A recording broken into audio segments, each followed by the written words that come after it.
Hi students, a very old man with enormous wings എന്ന ചാപ്റ്ററിലെ side ക്വസ്റ്റ്യൻസും ആക്ടിവിറ്റീസുമാണ് ഈ വീഡിയോയിൽ ഡിസ്കസ് ചെയ്യുന്നത്. First question, why does the sight of the old man frighten Pelayo? ആ ഒരു ഓൾഡ് മാനെ കണ്ടപ്പോൾ എന്തുകൊണ്ടാണ് പെലായോ പേടിച്ചു പോയത്? The sight of the old man frightened Pelayo because he was very old and weak with enormous wings like a supernatural creature. ആ ഒരു old മാനെ കണ്ടപ്പോൾ എങ്ങനെയായിരുന്നു? ആൾ വളരെ ഓൾഡായിരുന്നു, അതുപോലെ തന്നെ വീക്കായിരുന്നു, കൂടാതെ ആൾക്ക് വലിയ രണ്ട് ചിറകുകളും ഉണ്ടായിരുന്നു. ഒരു സൂപ്പർ നാച്ചുറൽ ക്രിയേച്ചറിനെ പോലെ തോന്നിയത് കൊണ്ടാണ് പെലായോ പേടിച്ചു പോയത്. Why was the old man unable to get up? എന്തുകൊണ്ടാണ് ഓൾഡ് മാന് ആ ഒരു മഡിൽ നിന്ന് എഴുന്നേൽക്കാൻ പറ്റാതിരുന്നത്? He was unable to get up because of the weight of his enormous wings which was drenched in mud and water. അപ്പോൾ മണ്ണിലും വെള്ളത്തിലൊക്കെ കുതിർന്ന് കിടക്കുന്ന ആ ഒരു വലിയ ചിറകുകളുടെ ഭാരം താങ്ങാനാവാത്തത് കൊണ്ടാണ് അദ്ദേഹത്തിന് എഴുന്നേൽക്കാൻ പറ്റാതിരുന്നത്. അതുപോലെ തന്നെ അയാളുടെ ബോഡി വളരെ വീക്കുമായിരുന്നു. The couple considered the old man as a lonely castaway. Why? എന്തുകൊണ്ടാണ് ഒരു ലോൺലി കാസ്റ്റവേ ആയിട്ട് ആ കപ്പിൾ ഓൾഡ് മാനെ കൺസിഡർ ചെയ്തത്? Because of his incomprehensible dialect they mistook him as a lonely castaway from some foreign ship wrecked by the storm. അവർക്ക് മനസ്സിലാക്കാൻ പറ്റാത്ത രീതിയിലുള്ള ഇൻകോംപ്രിഹെൻസിബിൾ ആയിട്ടുള്ള അദ്ദേഹത്തിൻ്റെ ആ ഒരു ലാംഗ്വേജ് കാരണമാണ് ഏതോ ഒരു ഷിപ്പിൽ വന്നടിഞ്ഞ് ഒരു കാസ്റ്റവേ ആണ് എന്ന് അദ്ദേഹത്തെ തെറ്റിദ്ധരിക്കാൻ കാരണമായത്. Why was A neighbour woman sure that the old man was an Angel? എന്തുകൊണ്ടാണ് നെയ്ബർ വുമൺ ആ ഒരു ഓൾഡ് മാൻ ഏഞ്ചലാണ് എന്ന് ഉറപ്പിച്ച് പറഞ്ഞത്?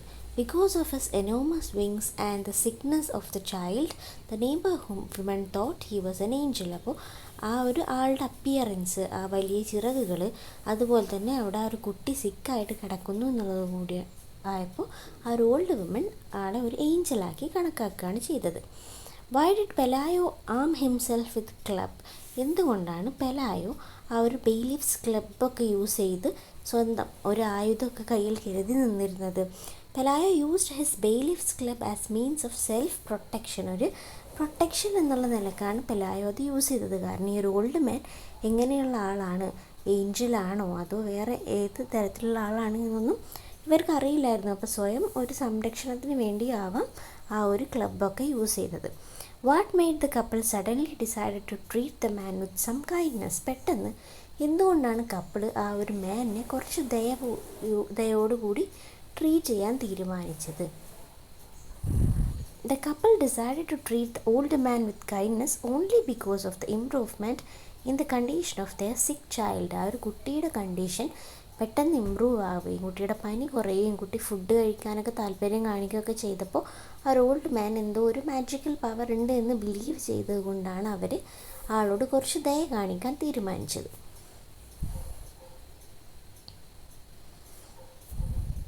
Y does Pelayo lock the old man in the chicken coop? എന്തുകൊണ്ടായിരിക്കാം പെലായോ ആ ഓൾഡ് മാനെ ആ ഒരു കോഴിക്കൂട്ടിൽ അടച്ചിട്ടത്? Pelayo locked the old man in the chicken coop for protecting him from the rain.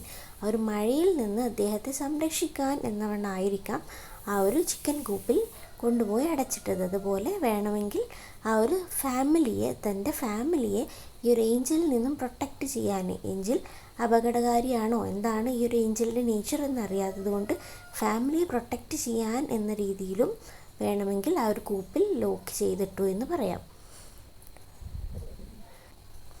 Y do the people treat the old man like a circus animal? സർക്കസിൽ lock ചെയ്ത് വിട്ട ഒരു ആനിമലിനെ പോലെ ആ ഒരു ഓൾഡ് മാൻ ട്രീറ്റ് ചെയ്യാനുള്ള കാരണം എന്തായിരുന്നു? Because they were curious about his appearance and abilities as a supernatural creature. കാരണം ഈ ഒരു ഓൾഡ് മാൻ്റെ അപ്പിയറൻസ്, അദ്ദേഹത്തിൻ്റെ ആ ഒരു വിങ്സ്, അതുപോലെ തന്നെ എന്തൊക്കെ അബിലിറ്റീസാണ് അതിനുള്ളത് എന്നുള്ളതൊക്കെ ആളുകളുടെ ഒരു ക്യൂരിയോസിറ്റി ജനറേറ്റ് ചെയ്തിട്ടുണ്ട്. ഇതുകൊണ്ടാണ് അവർ ഒരു സർക്കസിൽ അനിമലിനെ കാണുന്നത് പോലെ അവർ ഓൾഡ് മാനെ കണ്ടത്. Do you think Elisenda is shrewd and clever? Why? Elisenda clever ആണോ? എന്തുകൊണ്ട്? Yes, because it was with her help Pelayo decided to charge fees from the visitors and become rich. അപ്പോൾ ഈ ആളുകൾ ഒന്നിച്ചു കൂടിയപ്പോൾ തൻ്റെ കോർട്ട്യാർഡ് ഫെൻസ് ചെയ്യാനും അതുപോലെ തന്നെ ഇയാളെ കാണാൻ വരുന്നവരുടെ കയ്യിൽ നിന്നും ഫീസ് ഈടാക്കാനൊക്കെ ഇവർ ഡിസൈഡ് ചെയ്തു. അങ്ങനെ അവർ റിച്ച് ആവുകയും ചെയ്തു. ഇതൊക്കെ എലിസണ്ടയുടെ റോൾ കൂടി ഇതിലുണ്ട് എന്ന് വേണമെങ്കിൽ പറയാം.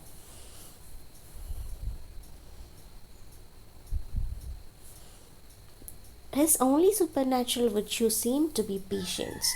Why does the author say so? എന്തുകൊണ്ടാണ് ഈ ഒരു ഓൾഡ് മാൻ്റെ ആകെയുള്ള സൂപ്പർ നാച്ചുറൽ വിർച്യു അല്ലെങ്കിൽ ഒരു കഴിവ് എന്ന് പറഞ്ഞത് ഈ ഒരു പേഷ്യൻസ്, ക്ഷമയാണ് എന്ന് പറയാൻ കാരണം?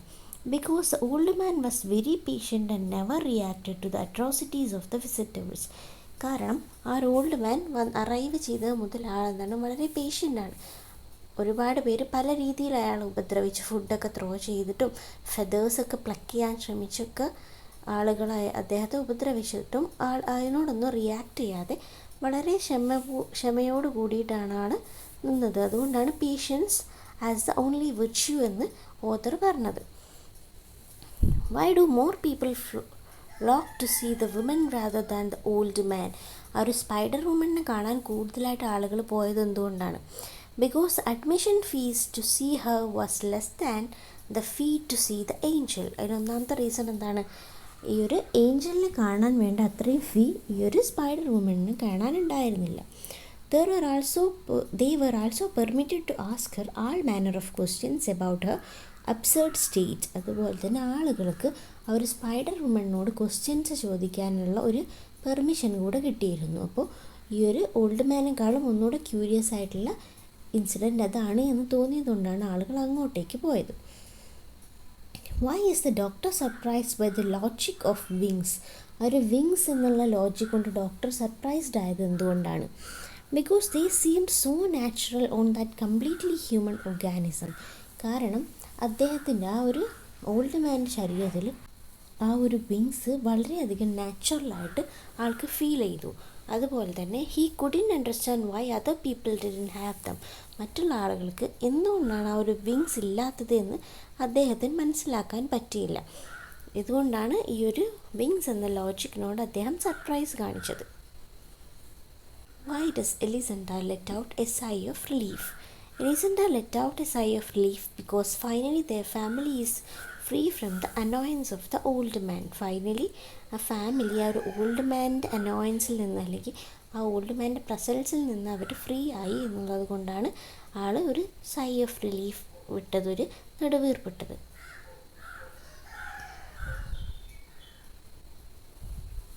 Revisit the story and respond to the following questions.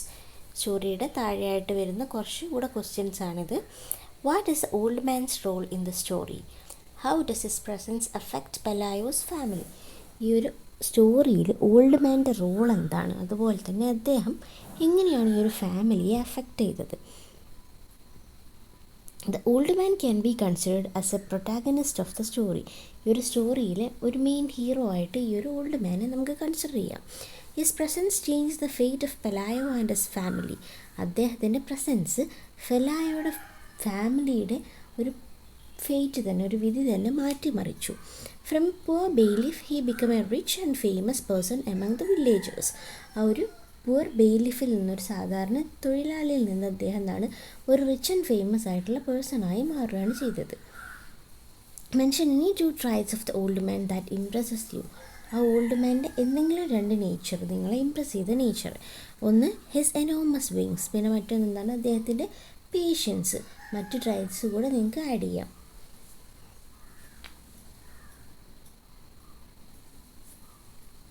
Third question, what elements of the story do you consider magical? Why? ഈ സ്റ്റോറിയിൽ ഏതൊക്കെ എലമെൻറ്റ്സ് ആണ് നിങ്ങൾ മാജിക്കൽ അല്ലെങ്കിൽ ഒരു സൂപ്പർ നാച്ചുറൽ എന്ന രീതിയിൽ കൺസിഡർ ചെയ്യുന്നത്? അത് എന്തുകൊണ്ടാണ് അങ്ങനെ കൺസിഡർ ചെയ്യുന്നത്? The arrival of the old man, his enormous wings, his divine nature and healing power, presence of the spider woman etcetera can be considered as magical. മാജിക്കലായിട്ടുള്ള എലമെൻറ്റ്സ് ഒന്ന് ആ ഓൾഡ് മാൻ്റെ അറൈവൽ, പിന്നെ അദ്ദേഹത്തിൻ്റെ വിങ്സ്, അദ്ദേഹത്തിൻ്റെ nature, അതുപോലെ തന്നെ healing power, ആ ഒരു കുട്ടിയുടെ അസുഖം മാറ്റിയത്, പിന്നെ ആ സ്പൈഡർ വുമൻ്റെ പ്രസൻസ്. ഇതൊക്കെ സൂപ്പർ നാച്ചുറൽ ആയിട്ടുള്ള അല്ലെങ്കിൽ മാജിക്കലായിട്ടുള്ള കാര്യമായിട്ട് കൺസിഡർ ചെയ്യാം. Because all these elements are beyond the reality and create A sense of wonder among the readers. കാരണം ഇതൊക്കെ മാജിക്കലായി തോന്നാനുള്ള കാരണം എന്താണ്? റിയാലിറ്റി അല്ലെങ്കിൽ ഒരു നാച്ചുറലായിട്ടുള്ള കാര്യങ്ങൾക്ക് അപ്പുറത്തുള്ളതാണ് ഇതെല്ലാം. അതുപോലെ തന്നെ റീഡേഴ്സിൽ ഒരു വണ്ടർ, ഒരു അത്ഭുതം സൃഷ്ടിക്കാൻ ഇതിന് കഴിയുന്നു. Describe the old man's first clumsy attempts at flight. ആ ഒരു ഓൾഡ് മാൻ്റെ ഫസ്റ്റ് അറ്റംപ്റ്റ് ഫ്ലൈ ഡിസ്ക്രൈബ് ചെയ്യാനാണ്. The old man's first attempt to fly was so clumsy that he was on the point of knocking the shed down as he couldn't get grip on the air. First attempt എങ്ങനെയായിരുന്നു? വളരെയധികം clumsy ആയിരുന്നു. ആ ഒരു ഷെഡിനെ തകർക്കുന്ന രീതിയിൽ ആൾക്ക് ആ ഒരു എയറിൽ ഗ്രിപ്പ് കിട്ടാത്തൊരവസ്ഥയായിരുന്നു. But then he did manage to gain altitude with some risky flapping he flew away to the horizon. കുറച്ച് കഷ്ടപ്പെട്ടെങ്കിലും കുറച്ച് റിസ്കി ഫ്ലാപ്പിങ്സോടുകൂടി അദ്ദേഹം എന്താണ് ആ ഒരു എയറിൽ പറന്നു പോവുകയാണ്. Fifth question, what happens to the old man's popularity in the course of time. ആ ഒരു ഓൾഡ് മാൻ്റെ പോപ്പുലാരിറ്റി എന്താണ് സംഭവിച്ചതെന്നാണ്. The old man's popularity diminished in the course of time. കുറച്ച് സമയം കടന്നു പോയപ്പോൾ എന്താണ് ആളുടെ പോപ്പുലാരിറ്റി കുറഞ്ഞു വന്നു, ആളെ കാണാൻ വരാത്ത രീതിയിലേക്ക് മാറി. The main reason for the same is the arrival of a travelling show with a woman who turned into a spider by a burst of thunder and lightning. ഇതിന് മേജർ റീസൺ ആയിട്ട് പറയുന്നത് ഒരു ട്രാവലിംഗ് ഷോ ആ ടൗണിൽ വന്നതാണ്. അവരുടെ main attraction എന്തായിരുന്നു? ഒരു ഇടിയും മിന്നലും വന്നപ്പോൾ സ്പൈഡറായി മാറിയ ഒരു വിമണായിരുന്നു. Pick out the instances of following from the story. സ്റ്റോറിയിൽ നിന്ന് താഴെ കൊടുത്തിരിക്കുന്നവ തിരഞ്ഞെടുക്കാനാണ് ഇമേജറി. സ്റ്റോറിയിൽ ഒരുപാട് ഇമേജറീസ് ഉണ്ട്. Enormous wings, then sick child, rag picker, bailiff's club, chicken coop, angel, spider woman, scarecrow, rabbit warren, ഇനി ഓൾഡ് മാൻ, ഇതുപോലുള്ള ഇമേജറീസൊക്കെ കൊടുക്കാം. ദെൻ സിമിലീസ് ആയിട്ട് like a rag picker, like a stray dying man, like feathers of a scarecrow, ഇത്തരത്തിലുള്ള എക്സാമ്പിൾസൊക്കെ ഉണ്ട്. Then ഇതിലുള്ള magical elements ആയിട്ട് കൺസിഡർ ചെയ്യാൻ പറ്റുന്നത് ഒന്ന് വിങ്സ് ആണ്, ഓൾഡ് മാൻ്റെ wings. Then arrival of the man, പെട്ടെന്ന് ആ ഒരു ആകാശത്തിലേക്ക് നിന്ന് താഴേക്ക് വന്ന് വീണതുപോലെയുള്ള ഒരു അറൈവൽ. ദെൻ ഹീലിംഗ് അബിലിറ്റി, ആ കുട്ടിയുടെ അസുഖം മാറ്റിയത്. ദെൻ സ്പൈഡർ വുമൺ, ആ ഒരു ട്രാവലിംഗ് ഷോൻ്റെ അട്രാക്ഷൻ ആയിരുന്ന സ്പൈഡർ വുമൺ. ഇതൊക്കെ മാജിക്കൽ എലമെൻറ്റ്സ് ആയിട്ട് കൺസിഡർ ചെയ്യാം. Seventh question, the old man finally manages to fly away. Elisenda watches him till he disappears. You may discuss in groups and attempts alternative endings to the story. ആ ഒരു സ്റ്റോറിയുടെ ending ആണ് അവിടെ കൊടുത്തിട്ടുള്ളത്. ഇനി നിങ്ങൾ groups ആയിട്ട് discuss ചെയ്ത് സ്റ്റോറിക്ക് മറ്റ് എൻഡിങ്സും കൂടെ കൊണ്ടുവരാൻ ശ്രമിക്കുക. ഒരു എക്സാമ്പിൾ ആയിട്ടുള്ളൊരു എൻഡിങ്സ് ഞാൻ അവിടെ കൊടുത്തിട്ടുണ്ട്. The old man flies away but instead of disappearing he returns to the town a few days later accompanied by a group of other angels. അപ്പോൾ പറന്നു പോകുന്നതിന് പകരം കുറച്ച് ദിവസത്തിന് ശേഷം ഈ ഒരു ഓൾഡ് മാൻ വേറെ കുറച്ച് ഏഞ്ചൽസിൻ്റെ ഗ്രൂപ്പുമായിട്ട് ആ ഒരു ടൗണിൽ പ്രത്യക്ഷപ്പെടുകയാണ്. They bring health and prosperity to the town as part of thanksgiving. ആ ഒരു ടൗണിനോടും അല്ലെങ്കിൽ അതിലുള്ള ആളുകളോടും ഒരു നന്ദി സൂചകമായിട്ട് എന്താണ് ഇവിടെ വെൽത്തും അതുപോലെ തന്നെ ആളുകൾക്ക് ഹെൽത്ത് ആൻഡ് പ്രോസ്പെരിറ്റിയൊക്കെ നൽകുകയാണ് ഈ ഒരു ഏഞ്ചൽസ്. ഇതുപോലെ എൻഡിങ് എഴുതാം. ഇനി മറ്റ് എൻഡിങ്സ് നിങ്ങൾ ഡിസ്കസ് ചെയ്തിട്ട് എഴുതുക. Eighth question, who suffers the most in the story? What does the story tell us about the need of compassion? ഈ സ്റ്റോറിയിൽ ഏറ്റവും കൂടുതൽ സഫർ ചെയ്യുന്നത് ആരാണ്? അതുപോലെ തന്നെ കമ്പാഷനെ കുറിച്ച് എന്താണ് ഈ സ്റ്റോറി നിങ്ങൾക്ക് പറഞ്ഞു തരുന്നത്? It was old man who സഫേഴ്സ് most in the story. Old man അല്ലെങ്കിൽ ആ ഒരു ഏഞ്ചൽ ക്യാരക്ടറാണ് ഏറ്റവും കൂടുതൽ സഫർ ചെയ്യുന്നത്. ആളുകളുടെ അദ്ദേഹത്തോടുള്ളൊരു മനോഭാവം കാരണം ഏറ്റവും കൂടുതൽ സഫർ ചെയ്യുന്നത് old മാനാണ്. The story tells us about the need of compassion and empathy. Compassion അതുപോലെ തന്നെ എമ്പതി, ഇതിൻ്റെ ആവശ്യകതയെക്കുറിച്ചാണ് ഈ ഒരു സ്റ്റോറി പറയുന്നത്. Pelayo and the town's people consider the old man and spider woman as mere money making object. ആ ഒരു old മാനെ ആണെങ്കിലും അല്ലെങ്കിൽ ആ ഒരു സ്പൈഡർ വുമനെ ആണെങ്കിലും ഈ ഒരു ടൗണിലെ ആളുകളും പെലായോയും പൈസ ഉണ്ടാക്കാനുള്ള ഒബ്ജക്റ്റായിട്ടാണ് കൺസിഡർ ചെയ്തത്. ഇത്തരത്തിലുള്ളൊരു മനോഭാവം അല്ലെങ്കിൽ ഒരു ആറ്റിറ്റ്യൂഡല്ല വേണ്ടത്, മറിച്ച് സഹജീവികളോട് ഒരു കമ്പാഷനും എമ്പതിയൊക്കെയാണ് വേണ്ടത് എന്നാണ് സ്റ്റോറിയിലൂടെ ഓതർ പറയുന്നത്.